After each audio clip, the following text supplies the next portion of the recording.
GPGC has been established for almost 30 years and there is no single faculty that can fulfill the needs of the students regarding their future, like artificial intelligence, blockchain technology, cybercrime, digital marketing.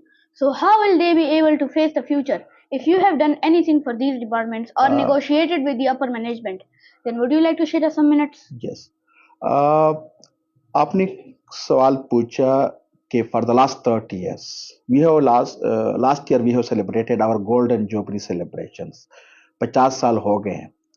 लेकिन जो वक्त की demand है, क्योंकि public sector colleges जो है ये हुकूमत की पॉलिसी के तहत होते हैं, वो सब्जेक्ट जो हुकूमत डिमांड करती है।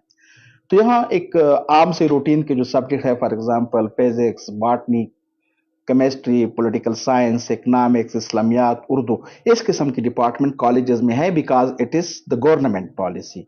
अब artificial intelligence, cyber technology, digital marketing, ये डिप्लोमास किस्म की है।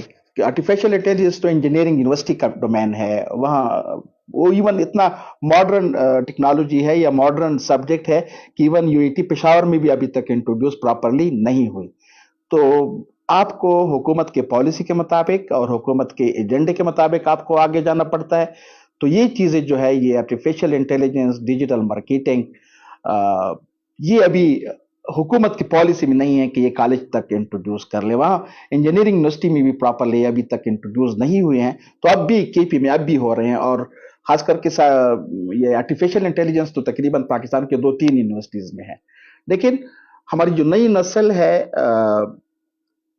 वो टू सम एक्सटेंट इस चीज से आगाह है, लेकिन एज एकेडमिक सब्जेक्ट अभी कुछ वक्त लेगा कि हमारे कॉलेजेस भी इस हद तक मॉडर्न हो जाए और एकोमोडेटिव हो जाए कि हम इन सब्जेक्ट को भी एकोमोडेट कर सके। लेकिन जो आपकी बात है, आप क्यों नहीं करते, हमारे बस में कुछ नहीं, ये पॉलिसी मेकर्स को है कि पॉलिसी मेकर ये डिसीजन कर दे कि आप यहाँ इंट्रोड्यूस कर सकते हैं, फिर फैकल्टी भी आ जाएगी, फिर टेक्नोलॉजी भी आ जाएगी, फिर सब कुछ आ जाएगा अगर हुकूमत डिसीजन कर ले।